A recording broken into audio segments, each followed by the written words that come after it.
anybody, dude. What are you talking about? Steve the Pirate? Oh, look at Steve the Pirate. Not ringing any bells. Yeah, I don't know. Nothing special about today that I can think of. Everybody, please welcome ex-guitar player extraordinaire, Joshua Skifstrom.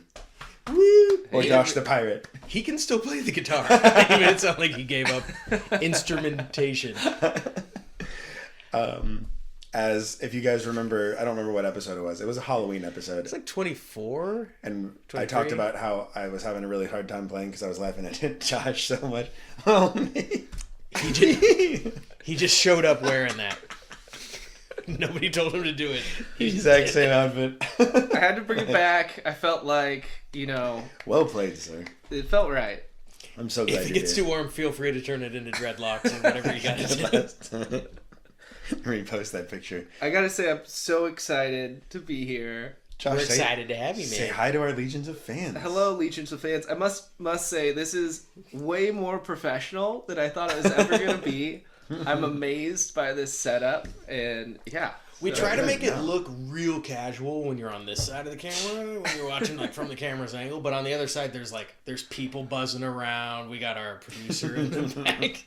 It's amazing. Making sure we're not missing any points. But so for everybody out there, just in case you're not caught up, Josh took the place of our founding member James Grant back in 2005, and took my place as the lead guitar player because he had to go and be better than me. And Co-lead guitar player. that is still one of the most embarrassing things.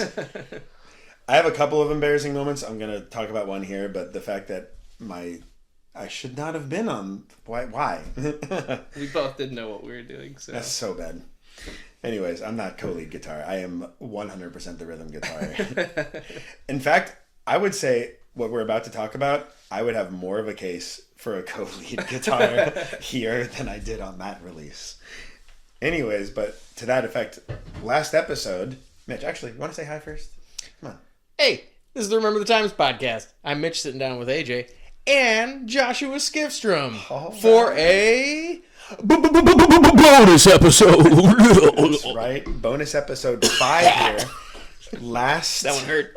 Last episode, we talked about how we recorded our Remember the Times album, and now we're going to talk about the writing of the Remember the Times album, which came out. You know what? I honestly don't remember when this came out in 2006. It took so long for us to record it. I think as soon as we finally finished, we were like, all right, it's out. And that was it. Yeah. We didn't have any plans for release. Yeah, it was just out. Pretty sure we just made copies ourselves and just started giving it to people. Yeah, I made it with Alec, actually, which I'm sure I touched on enough in the last episode. But, so we're going to talk about it. It's 9 songs. The first one is Dead Inside, which I wrote the bare bones of this song. I think this one, I don't know how you guys feel, but this was like a perfect, it's a very, you can tell I listen to Avenged Sevenfold and AFI, and those are my top bands. What if those two bands made an intro song? Yeah. I in fact, on the Avenged Sevenfold topic, if you listen to the verse, pre-chorus, chorus, I don't know if I did this subconsciously or not, but it's basically set up verbatim like Trashed and Scattered, which is track 5 off of City of Evil. If you guys want to check that one out, it's a fantastic song. It's probably better than our song, but that was like the main thing. Maybe. It might be better. I was very happy with this song. You actually let me solo in this song, so that was very nice of you. Very generous. I love Josh. this song. This is a great song. You wrote. So the solo right in the beginning is mine, but all the other leads is Josh. But you wrote some really cool stuff on this one. Care to talk about those riffs, Josh? Yeah, sure. I think if this is the genre,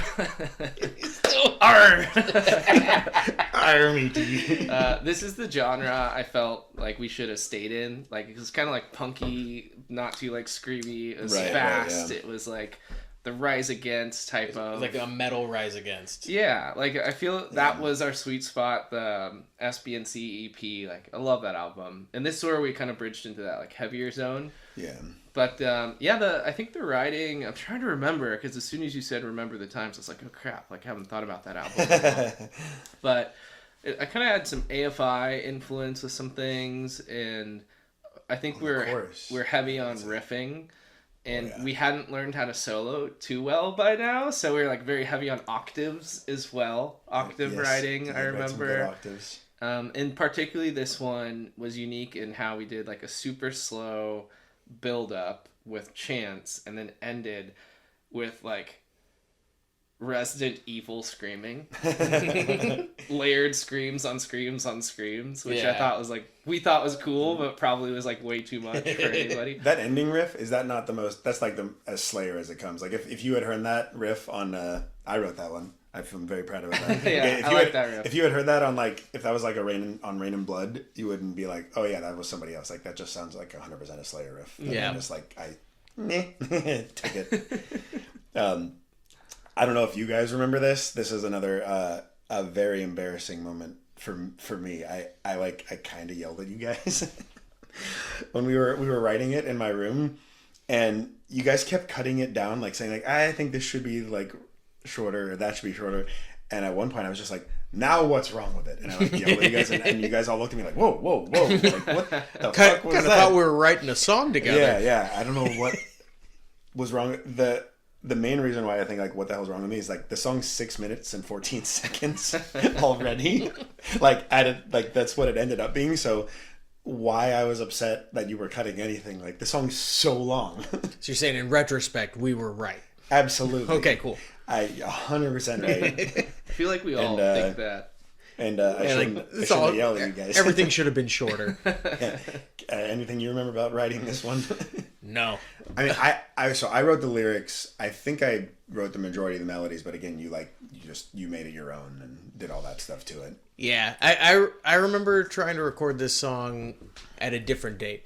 And we'll talk about that. Yeah, but I remember part of the problem that I had with this song was like the way that the vocals go for it. It makes me do the like way too much, and I don't know why. Yeah. Something specific about this song was like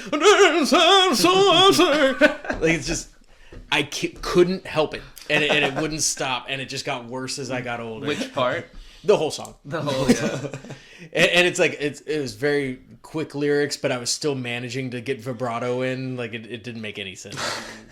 No, I still really like this song. I like it too. And yeah. I think we like our friends to like sing with us, so like the chanting aspect was like... I think that was a big part of it. We were like, this is a cool song that we can like start a show off with, and all of our friends will start screaming. I think that was the main thing. Like the intro's long, but I think I had it like a lot longer, and that was one of the things you were like, you guys got to cut that down. Dial this back. I don't know what is wrong with me. Stretch it out when we play it live. Well, I could have just not said that, and you guys wouldn't have remembered that apparently. But I remember it, and I thought it was worth saying that I'm a big dummy. So Josh, welcome to how this show works. Is that AJ gets to like prep a whole bunch of stuff, and then he just throws it out. Hey, I am a big fan of this show. It's better to give an honest reaction out of this. So I'll show you. My notes are just the names of the songs on the album. How long's AJ's? That's like a full fucking page. Quite a bit of notes here. Speaking of which, looks like lyrics. Yeah. So song 2, More Than Just a Name. More Than Just a Name is track 2. So the music, you and I wrote this together. Can't drink with that beard on. I think I just had that opening riff and the breakdown, and then you and I just wrote the entire song together one night in my room. It's very... it seemed a very Avenged Sevenfold until you put your stuff on, and then I feel like it turned into a Danzig song, pretty much. That's what I did. Yeah, basically. But we, your riffs were awesome. That was almost like a Crazy Train style. Totally kind stole of it thing. from Crazy Train. 100%. Heavily borrowed. And then I don't know if you remember the bridge. We're playing like 2 completely different guitar lines. That wasn't on purpose. We had just both written different things, and they just happened to work together. Like, we should let's just do them. Yeah. Let's both do our different weird shit. Yeah. So that worked. And then I wrote the lyrics to the chorus, and you wrote the lyrics to the verses, which I don't think we had done that much, but I thought that was an interesting thing. That feels like a first. If I can... I can't remember another time that we did it. I don't think so, but I thought it was cool. Like, it was an interesting idea. But yeah, I guess I was just like, hey, I wrote this about this, and then you keep going. Are you just... Josh is just sitting here stroking his beard for those listening. If you're listening, you're missing out. This is fucking ludicrous. Come on the YouTube channel and watch, Josh. You can actually watch all of our videos on Spotify now. That's true, too. Found out you can just kind of do that. Yeah. Thanks, Fran. He told us. So yeah, that's track 2. I really, that was I don't know if we had fans, but that was a fan favorite. I would say that one was good. It was a unique song. Like there weren't other people playing music kind of that sounded like that. That was a good one. That was probably thanks to my Danzig vocals mostly. Yeah, for sure. Track 3. The name of the podcast. We all have... Wait, you have it too. We all have the Remember the Times tattoo. This song is Remember the Times, the name of the album. This one was 100% a quote-unquote fan favorite. Stop looking at my notes. I can't see out of these clouds. So I wrote the music to this one, or I started it off anyways. I was kind of going for like a AFI, like Wester sort of thing, where there's just like a ridiculous amount of chords in that song. If you guys, Wester's an awesome song, but check that out and you'll understand what I'm talking about. Track 11 on The Art of Drowning. It's ludicrous. You see what I deal with here? Oh, that's track number 5 on City of Evil. Track number 11 on Art of Drowning. But that's not on his notes. I know you've been looking at his notes. It's not on there. Honestly, I'm just staring blankly at them, but he keeps turning them over. I haven't read a word on them. You wrote the lyrics completely. Why did you decide to write about this topic for this one?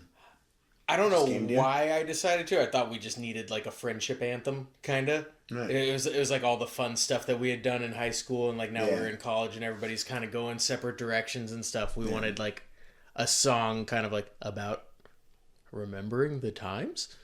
And I think you already had the tattoo. Actually, maybe I did too. Did you give a shout out to the person who started came up with the idea of Remember the Time? Michael Jackson. Actually, that's the reason why you can watch the video on Spotify too. But Fran De Leon was the first one to get the Remember the Times tattoo. He was my secret brother. Back in kindergarten, we used to pretend that we had somehow been separated at birth, and he ended up in Uruguay, and I ended up in Hermosa awesome. Beach. Well, you guys look a lot alike. Yeah. we were just best friends trying to come up with a way to be like an elevated level above best friends. Right. Bestest friends. Of course, yeah.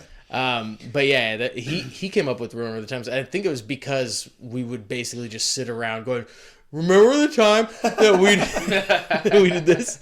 And we go, yeah. Do you remember the time that we... What, like 9 of us have it now, I think? Yeah. Something like that? 9 or 10 of us? Yeah, a lot of us have it. This song was like, I was really happy about it, but it was like way too punk rock for what we were trying to do. And so you meddled it up real good, added a lot of stuff in there. So I guess you're saying I ruined the band. The thing that you like the most about our sweet spot, you were the one pushing us out of it. And that solo you wrote was amazing. Unfortunately, it was buried under Mitch's lyrics. But beautiful lyrics. Yeah. No, they're real good. They just should have been separate. Another mistake we made.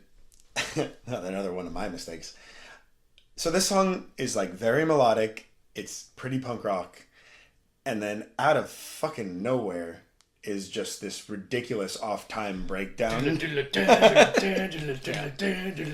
It's so dumb. That was very much a like, all right, metal this song right now. Well, I don't know if you guys remember this band, Summer's End. Mm-hmm. They only had one album. It's fucking awesome. They haven't played together since probably like 2007.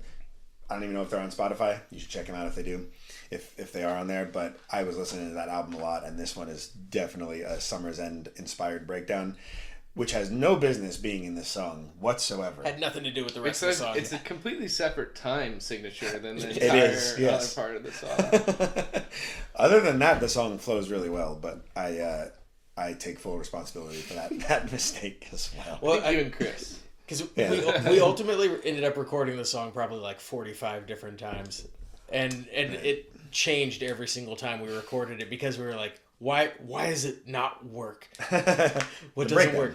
And it was almost always the breakdown, but it was like we still tried to fit it in some way, shape, or form. It's so bad. Well, during that time, breakdowns were so popular. Yeah, you had to have a breakdown. There needs to be a part where everybody hurts each other when you're playing it live. Mm-hmm. And if it wasn't there, you probably shouldn't play that song at shows because everybody's going to stop hitting for you, and then everyone's going to leave. If you couldn't potentially hit somebody in the face with a fist during a song breakdown sucks. at a show, you're not going to go to the show. And two-stepping doesn't count.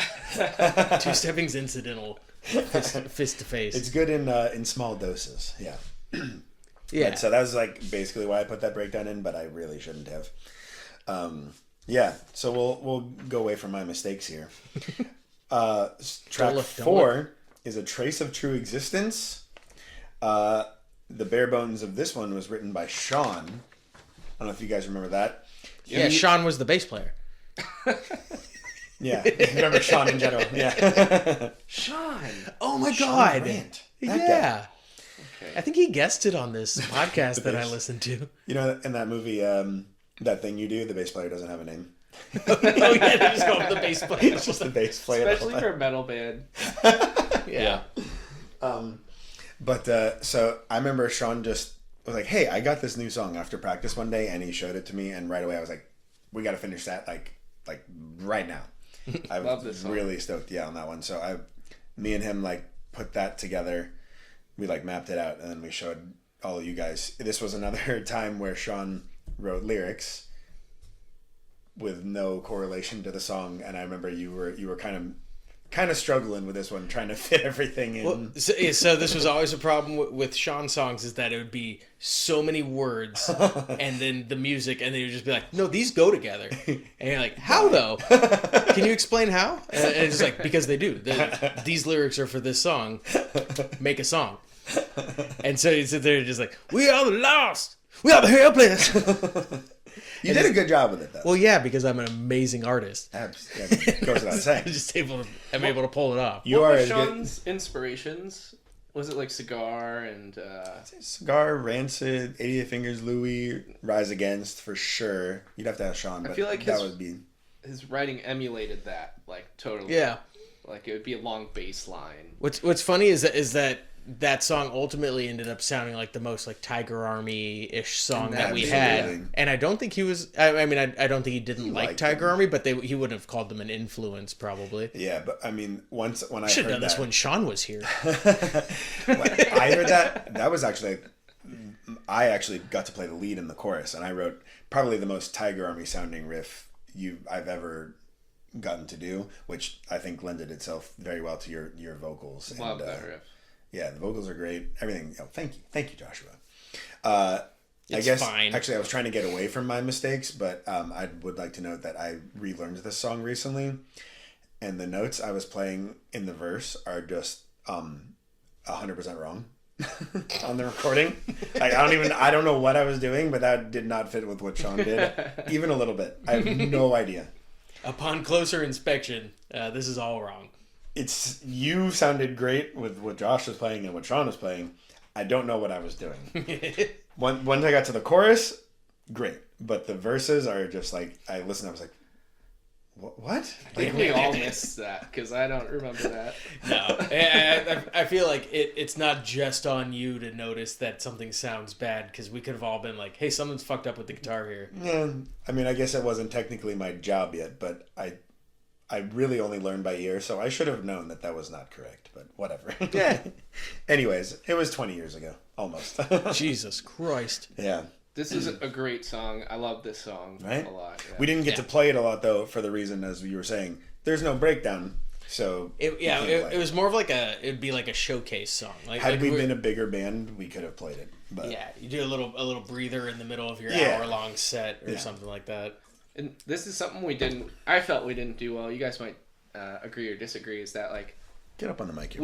We didn't have, or the shows that we had, we didn't like cater to that audience. So we knew we played with a lot of metal shows with breakdowns. So we'd do that like for most of our set lists, but then we'd play like a punk show and we'd still play our like metal set list, or you know. I feel like an effort was made to kind of like, oh, we can play like Just a Dream or something our more like punk rock song. Yeah. But every punk rock song still had like a weird metal like yeah, kind of bit in the middle of it. Yeah. And the punk rock crowd hated that. Yeah, it was hard. I guess what we could have done was just played our like back catalog, like everything we wrote with James, and then we would have been fine, but we just didn't want to do that. We had transcended that. Yeah. We were beyond keeping the peace. Speaking of not punk songs, Burst in Flames is number 5, and that is about as metalcore as it gets. That was probably our heaviest song. I would say so. Written entirely by Josh Skifstrom here. Woo! I love this song. I don't think we played it enough. I mean, we did it at this era of the band, which I noticed in doing these overviews, this was the only era of the band that we never had anybody fill in. It was only the 5 of us for this entire time. That's because we were the band. We showed up. Mm-hmm. In some form, we all showed up. We were there. Physically, we always made it. Yeah. Anyways, back to the songs. So, Josh, you wrote this one completely. I mean, this is like about as a sevenfold and kill switch as it comes, if you ask me. Super, yeah. I think Kill Switch Engage was my biggest influence on this one. Just like constant riffing as usual from me. Yeah. And breakdown, solos. I think at this time was when we were mixing like End of Heartache into our sets, right? Yeah. That would make, yes, absolutely. Because that came out in 2004, so this was right after that. It was right around when we got metal enough that we were like, we can play that. Actually play this, yeah. And Mitch came up with all the melodies, screaming, and... Did you write the lyrics? No, you did. I wrote the lyrics. Yeah, well, then why'd you say melodies? I wrote the lyrics and melodies. Well, I didn't get to finish the sentence because you cut me off. Yeah, all right, I was fair. about to say that. Just making sure I get my credit.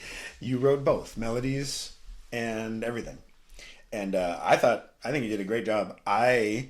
Sean and I basically didn't add anything to this one. Like, it was just all of what Josh did. I wrote an octave line for the bridge, and that was about it. That's all I did.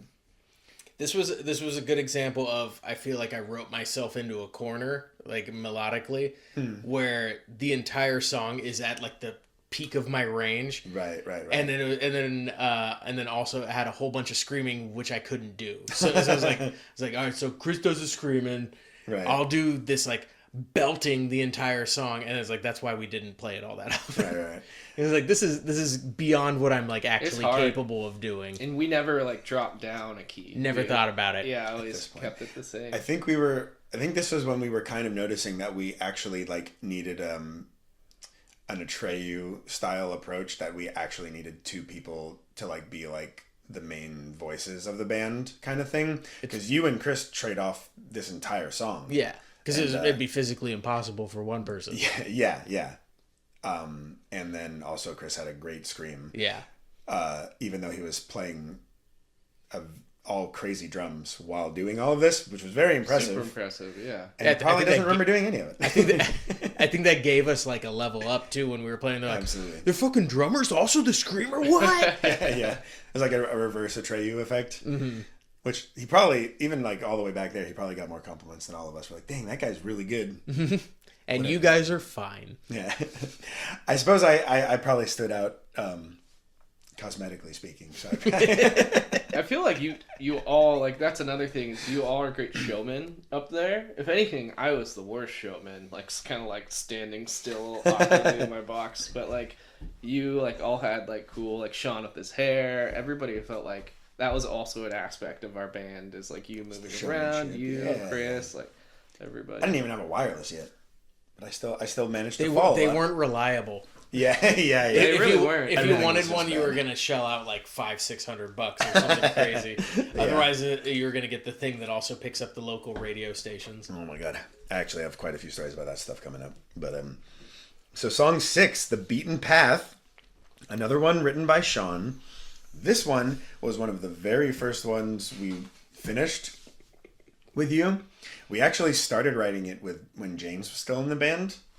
Because I have a memory. I don't know if you remember, Chris does this kind of cool beat for the end of the song underneath the guitar riff. That was actually James's idea for Chris to do something a little bit different than just a straight beat. I didn't know that. Good job, James. Yeah. So that was his last writing credit for. But we gave him his flowers. Oh yeah, I think that's what the kids on the internet say. And I remember. So there's like, well, first off, this song starts off in like what 7/8 or some weird time signature. Mm-hmm. Which we definitely had a hard time wrapping it around. And then it changes again to another time signature, which I don't remember what it is. And then it finally, about a minute in, ends on 4/4 for the rest of the song. It made me very glad that I wasn't playing an instrument. Because I could just kind of like... Dun, dun, dun, dun, dun, so, like just kind of dance to it. And it was like, you guys will figure it out. We Sean wrote it again, did the same thing to you where you had to figure out what the fuck was going on. This was the one, I think I was mixing it up with A Trace of True Existence, where it was like, there are so many fucking words in this sheet of paper there's several sheets of paper that you gave me for this song. And it's just, diggity this got it like an empty hand, diggity throw it in one man's hand. Is that how he told you to sing it? Or no, it was the same way with Trace of True Existence. It was just like, here are the lyrics. They are for this song. And enjoy. Mm-hmm. And you just had to kind of like make those words in the song, and you also don't want to edit them. They're personal. They're your lyrics. So I'm not gonna like cut words out and like. Right. Yeah. I honestly like it's a very smart song lyrically. So it's like I don't understand what he's saying for a good chunk of it. So I don't want to remove a word because I might completely destroy a meaning of something. And like, it's like what's a tumult? A tumult of feigned sincerity's roar? Virgil's fucked over like the county whore? What does any of this mean? What word can I get rid of? Yeah, like what ruins this sentence? But then like now as an adult, I'm like, wow, that was like very smart lyrics. Mm-hmm. I would this song, I really enjoy this song. We didn't play it that much because it was more on the punk rock side of things. I think this song could have been even better if somebody would just stop riffing for once.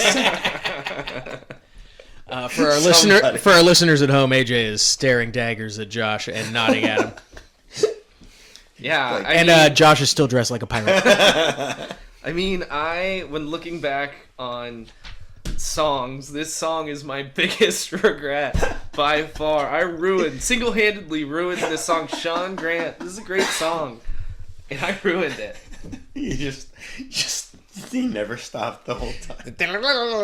So bad. The entire song. I mean, if I could speak for you, I think that was like a very thrice influenced riff that you were trying to pull off. But... Yeah, it feels artist in the ambulance-y.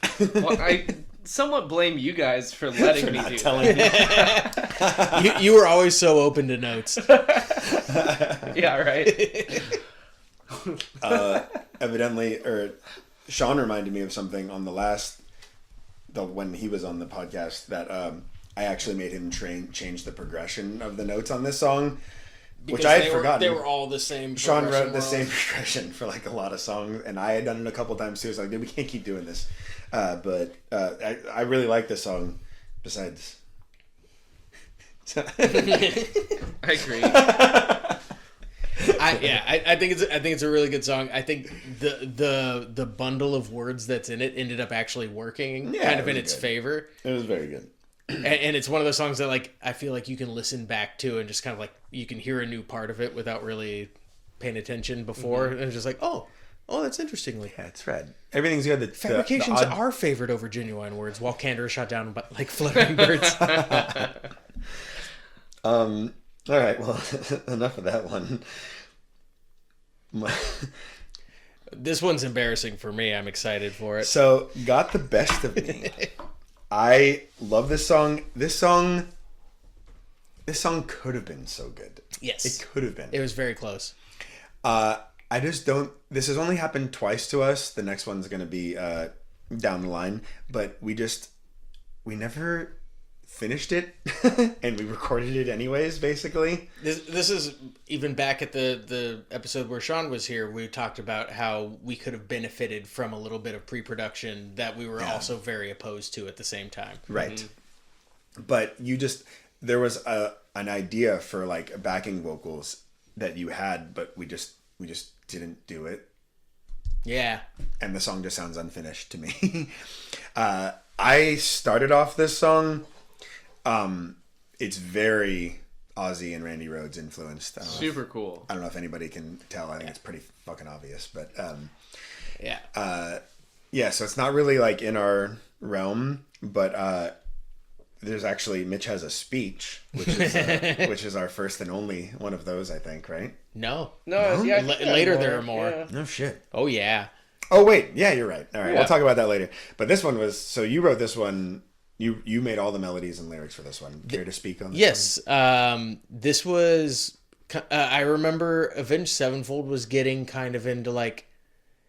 It wasn't patriotic or political or anything, but there was a little bit more like America, fuck yeah. It was very like pro the troops kind of music, and I was like we need a semi-political ish song, and it wasn't like political, but it was more like I was a person who was lied to into like joining the military, and I like wrote it from a perspective of that guy. And then Avenged Sevenfold always would have like cool like and now the time has come kind of speeches in the middle of their songs.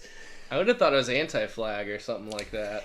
Anti-Flag was like such an early on influence that probably influenced kind of like the messaging of it. But like I also wasn't like smart enough or hooked in politically to like be writing anything politically charged. Well, so yeah, I think the main problem, like these are all great ideas, that we all had, but you know, like you said, it was based around like wanting to be like Sevenfold, and we just weren't anywhere near as good as they were at any of their the jobs. Even they weren't as good as that live compared to their like production. They're so good, yeah. To me, that song did feel like we tried to write an Avenged Sevenfold song. Yeah, like something that could have been on their album, and then we would have covered it. Yeah, so I mean, we should have taken more time on it. My solo should not be there. It's fucking awful. I don't think it's awful. It's so stupid. It doesn't need to be there. But at one point in my favor over you, all of my notes are in the right key though. Which yours is way shreddier and way more awesome. There's a couple notes I'd be like, I don't think those were right. It's jazz, baby. It's jazz, baby. It's all about the notes you don't play. But other than that, yeah. So I mean, like the song was close, but whatever. Yeah. I think I remember trying to write this song and like trying to go very hard into a direction that we'd never written a song before, and it was all about just like I murdered a man at war. And it was like I don't know anything about any of that. Why am I writing a song about this? Oh yeah. All right, so that's track 7. Track 8 is our first, might be our only cover actually that you have I never have ever done, huh? Only released cover, yeah. Yeah. Okay. We used to do a great cover of Cherry Cherry. That's true. You're right, but we never got to record that back in the day. But I think we were always scared of like, what if we recorded a song and then they came to sue us? But it was like Neil Diamond's gonna seek out S.B.N.C. Get litigious. Take all these kids' money. Yeah. I was really excited about this because I don't know if it's come up on the podcast yet, but I'm a huge Power Rangers fan. It's come up multiple times. Multiple times. So I have 3 Power Rangers tattoos. I watch it quite frequently. And we actually, back in 2006, made an actual cover of the song. So I was just so excited about this. I've been curious about this. You actively watch like Power Rangers? Yeah. Like what season? I mean, I pretty much just watched... Where do you watch it? Is it the Mechazords or the... which ones are you watching? Whatever, man. What streaming service has Power Rangers? Netflix has everything. Oh, I didn't know that. Yeah. Well, I knew they licensed them because they did that like reboot. And I watched that. It was fine. Does it hold up? I've only gotten to a certain point. I haven't been able to watch all 30 seasons or whatever, but like the core seasons that I used to watch when I was a kid, I still rewatch those a lot, and I fucking love it. Is it kind of as racist as the colors they chose to give each Power Ranger character? Hey, whoa! That's not this. This is not that kind of podcast. It was a different time. But so I mean, it's pretty much a straight. We pretty much did a straight rip of the song. Although you got to add a speech in the beginning. No, I didn't add that. That's from the show. Well, yeah, but it's not in the song. Oh yeah. I wasn't even really aware that you could listen to the song on its own. I watched the beginning of the show to get my inspiration for the song. I think the best part of the speech though is that we didn't use any voice modulation to make Mitch's voices. He was just making voices in the microphone. I missed my calling. I feel like I should be some sort of weird voice actor. And then we all said our name of a Zord. I think I was Mastodon. You were Triceratops. I was Tyrannosaurus. And another edition of Where's Waldo, Chris edition. He didn't come to when we were doing this. What was the sound guy's name who did it? Omid. Yeah. And he said Sabertooth Tiger, and he just knocked it out of the park. Tiger. He did it better than all of us. He made the rest of us look like scrubs. Yeah, like we should have put more care into that because he absolutely crushed that. But so this was before it. I don't remember when YouTube was invented, but you couldn't just look up tutorials on the internet at this point. Yeah. So this was. I remember you let me do the solo. You wrote your own cool stuff for the song. And you did the legendary riffs, but the solo section you let me do. Thank you. But so this was my only time I think I ever spent in my actual room in Hollywood. But I just had like the CD, and I was just the Power Rangers CD. Yeah. So that's fine. That's totally normal. And I picked out a Mega Man vinyl up there that I bought myself. That you bought yourself. Yeah. Right. This is a perfect or like a segue to say like. If you want to like imagine what AJ and I were doing on a Saturday night while writing, it was not hanging out with girls. It was not hanging out with friends. It was in AJ's parents' garage where AJ slept. It was me and him playing guitar all the time. All the time. I love that. Also, I hear a bunch of stories about you guys fighting. Yeah, just me and him. The two of you guys are like, no, it's a fucking open note. It's like yelling at each other. Just That's gonna come up later. All right, it's 4 a.m. We should probably call it. 2 guys in a band. No, we're just Saturday night hanging out, just me and him. Living that metal dream. I loved it. Yeah, it was so great. But it was not cool. Nah, I was happy. But anyway, so I picked out the solo by ear in my room in Hollywood one night. It took me fucking hours. You crushed that solo. I could not. The end of it gets a little difficult to hear, so the end of it I wrote myself, but I would say like 80% of it is exactly what is on the real recording as well. I already talked about vocal stuff in the other episode, so I'm not going to go over that again. But do you have any memories of learning this song or anything? Or recording wise, we already talked about we talked about it last episode. Learning it, I remember finding out that there were so many more words to that song than I had ever imagined. Because I grew up watching it, and then I stopped watching it like a normal person. And I just remember it goes "Go Go Power Rangers," and that was the whole song. How does it get? It doesn't get any more legendary than that riff. Yeah, that is so epic. Who wrote that? Buckethead. It is not Buckethead. Everyone thinks it's Buckethead, but it was not Buckethead. Do you know who it was? I actually just looked it up the other day. I'm blanking on the name right now. I'm spacing on his name too, but it's the same guy who wrote the X-Men theme song, isn't it? Is that correct? He's the composer for both of them. Cheers awesome. To that guy. That will be put in editing. Yeah, we'll talk about that. We'll see if I feel like doing it. All right, guys. So we're coming up on the last song of this episode here. A Change in the Winds. I think this was the first song we wrote with you. I'm pretty sure. That sounds right. 'Cause I was trying to remember the thought process that we had when we were writing it, and I'm pretty sure it was based around the transition from James to Josh, and then how we were going to change the whole band, kind of. Yeah, basically that was like the theme of the song. I think I ended up writing the lyrics, but yeah, that was like what we were talking about and stuff. And so I wrote it. I don't know. I don't think it actually does sound like it, but in my head, this song gives me a real Atreyu feel. I don't know why, but that just when I think of it, for some reason, that's what it makes me think of. I don't know. Yeah. I really like this song. We never played it at shows because it's a ballad, basically. Yeah. Nobody wanted to hear our ballads at the kids' cabaret. Yeah. The ending riff that you wrote, oh, that is so cool. I like it a lot. Good I job. got to give credit to my bro, Sean. He helped me write it. Yeah. No way. Mm-hmm. Sean wrote it and then taught Josh how to play it. Sean Skifstrom. Of Fuzzle Music. A Fuzzle, yeah. Who's actually really good. I love Fuzzle. Yeah. Oh shit, I haven't checked that out yet. I'll do They're that. solid. Yeah, this is the first one. The only thing I really remembered about this, so this is not me copying anybody, because this song we wrote when Josh joined in 2005. Sure.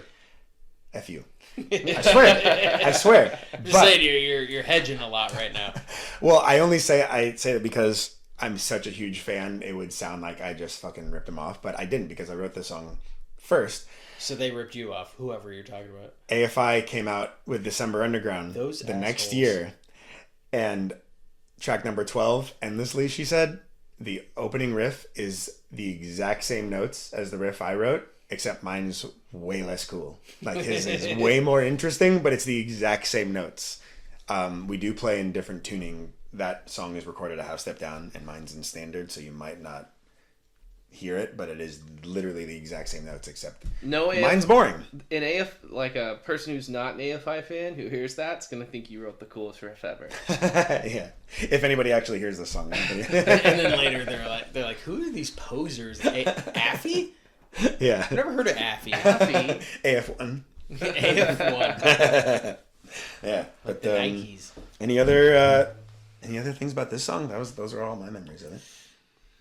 I just like writing this type of stuff. Like, we were so focused on writing heavy, fast. It was always nice, like Trace of True Existence. And who did you say came up with this one first? Was it like I wrote this one? This one, like you. This one, like, it was cool to switch it up. I like that piece of it. And this one was in actually standard. It wasn't in drop D, which we were trying to get exclusively in as well. That's I felt like a lot of the songs that we were writing them for shows almost. Like all the random added breakdowns. We were like, this is, and now here's the part where everybody's gonna dance, and now here's the part where everyone's gonna two-step, and we were like kind of writing our songs, choreographing a show that wasn't currently happening. You're not wrong even a little bit. Yeah, no, I remember distinctly thinking about those parts of shows when we would play them. But Changing the Winds was like, well, we're never going to play this at a show, so let's just like write a song. Let's do it. A real song. Yeah. Yeah, we're not going to play a ballad at any of these venues that we're playing at. I wonder, I don't even think we ever played this live. We played it at a hometown fair, I'm pretty sure. Did we? It feels like the kind of song that we would have in our back pocket for when people didn't actually want to hear us. Yeah.